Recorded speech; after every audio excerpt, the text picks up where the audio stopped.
What's up, guys? Today we're looking at this knife. This is the Kizer XL Sheepdog.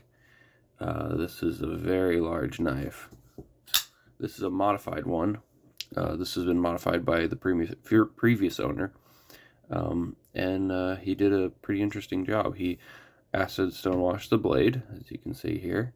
He cut a hole in the blade so you can spidey flick it or thumb flick it, and he did a flipper delete as well, which is kind of interesting. Now, I kind of like flipper tabs, but the way he did this, I think it looks pretty cool. It's a very strange looking knife, but I kind of like it. This is a huge knife. It's big, drop shut. Action is amazing. You get this really big shovel-like blade. It's huge. It's super tall, and it's got this big cleavery sheep's foot. It gets the sheepdog, so it's be a sheep's foot blade. He did a sharpening job on it too. He did a really sharp edge there, these grinds, and then yeah, he stuck the hole on there, well, drilled a hole in there, which is pretty cool. So no jimping anywhere on this knife. It's 154 cm steel. That's what Kizer Sheepdog uses on their base sheepdogs.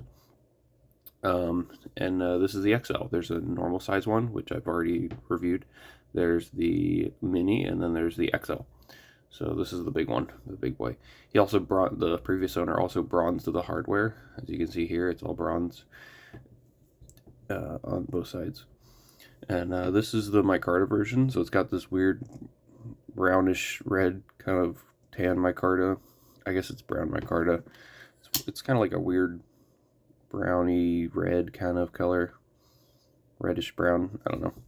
But yeah, this thing spidey flicks amazingly. Like, that's kind of what he made it for. You can spidey flick that hole really well. So, reverse flick. And then you can, of course, thumb flick it as well. Which also works surprisingly well, considering that it's not a thumb stud. It works almost as well as a thumb stud, so that's pretty sweet. No flipper tab because it's gone. Usually it'd be right here, sticking out the back. We are running on bearings. So, this is a Kizer knife. It's made in China, and they use bearings on most of their knives, which is just fine, not surprising at all. It's the liner lock. You can see there's the lockup. Pretty solid. No movement, up, down, left, or right. Completely solid. And it's drop shut action. It just drops shut, and then the centering is perfect. Now, one thing that I have found on this knife, and I've tried other XL sheepdogs that weren't modified, and a couple of them have the same issue, is over time, they develop a little bit of detent lash. As you can see here, when the knife is sitting still,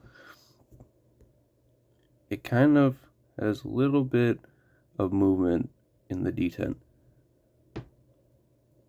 And that's just where the detent ball is falling into its hole. It just has a little bit of extra room, so it moves a little bit by itself. So you can see there, a little bit of movement. It's not a big deal. It doesn't affect the action, but you can feel it a little bit. So yeah, that's one little issue that they could fix on this knife, but it's not bad at all. Excellent action. This thing is amazing. It drops shut.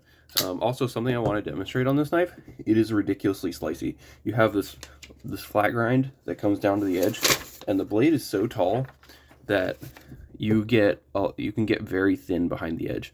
So it's not super thick to begin with. I'll compare the thickness to other knives, but it's not super thick to begin with, and then it gets super thin behind the edge. So let's see, do a paper cut here. Don't really have a good camera angle for this, but as you can see, it slices really well.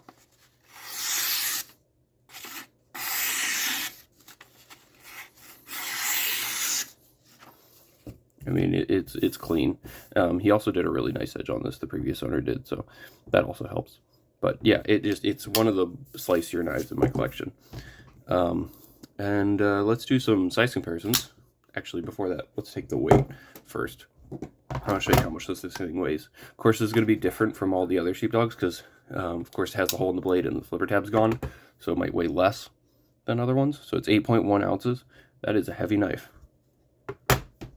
Yeah, that's actually heavier than I thought it would be. So yeah, it's a chunky boy.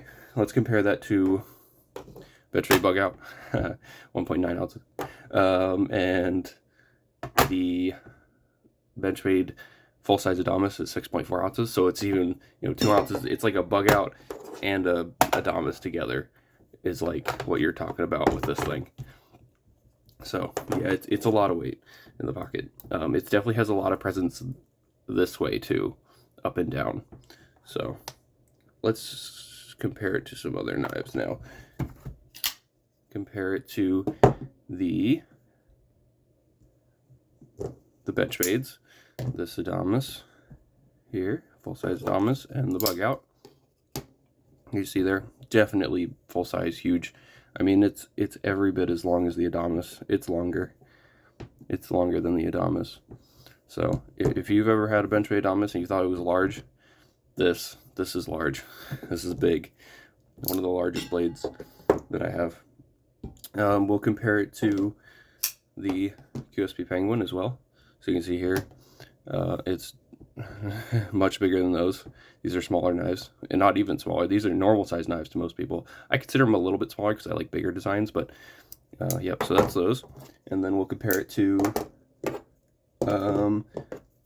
other full-size knives, Spyderco Paramilitary 2, and the ZT-0308, which I did an upgrade on. Look at this. It has fat carbon scale now, which is pretty cool, just on the one side. But yeah, I upgraded it with this really cool red fat carbon scale.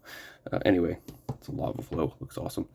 So there you can see, much bigger than both of those. Usually this one's like a bigger knife to compare to, but in here it's a bit smaller than this guy. So definitely a very large knife, bigger than both of those. And then just for fun, let's compare it to another cleaver that I have that, well, there you go. The Civivi Bull Mastiff. So you can see there, it's bigger than that knife too. So it really is larger than even the largest of the knives I have. It's a beast. It's huge, and it fills your hand out really, really well. I mean, it's super thick this way on the handle, so you really get a good grip behind the blade, and you get your whole hand plus an extra on there. You even have this choil that this person put on it by taking the flipper tab off to rest your finger on. But this thing's just nuts. It's got barrel spacers. This pocket clip works all right. It's not great. It works well enough. It's really skinny to the scale, so it doesn't stick out much, which is cool. But yeah, it works fine. And centering, I said, was fine. Perfect. So it's got these cool milling lines, which is interesting. Kind of makes the handle not boring at all. I like what this person did with this knife. He definitely did an interesting modification on it. Definitely not like what the stock ones are. The flipper ones are definitely different than this. You really don't get the same, reverse flicking action or thumb flicking action that those have, because they only have the flipper tab. So, yep. And then I also wanted to compare. You can see how thin this is. It's thinner than an Adamas, the blade stock is. So it's not super thick like this way, but it is that way, if you see what I mean. So you can see there, the blade stock isn't super thick. It's not super wide. It's thinner than those. It's thinner than this one, than the Bull Mastiff. You can even compare it to a Bug Out. It's thicker than a Bug Out, but you can see they're definitely kind of comparable. Let's see. Similar to a PM2, maybe even slightly thinner. Yeah, slightly thinner than that. But yeah, it really isn't, the blade stock really isn't that thick, as you can see there. But it is thicker because it's a bigger knife in general, but it's not, for the size of it, proportion-wise, it's not super thick. So that's really sweet. It allows it to cut really well. So that's a sweet knife. It's the Kizer Sheepdog XL. This one's been modified. So yeah, that's about it. Let me know what your favorite Kizer knife is, and like this video, and so please subscribe to my channel. I'm so close to, well, I say it now, I'm so close to 500 subscribers, but I probably already hit that by the point that this video goes out. And that's all. Thank you all for watching. Have a great day. Bye.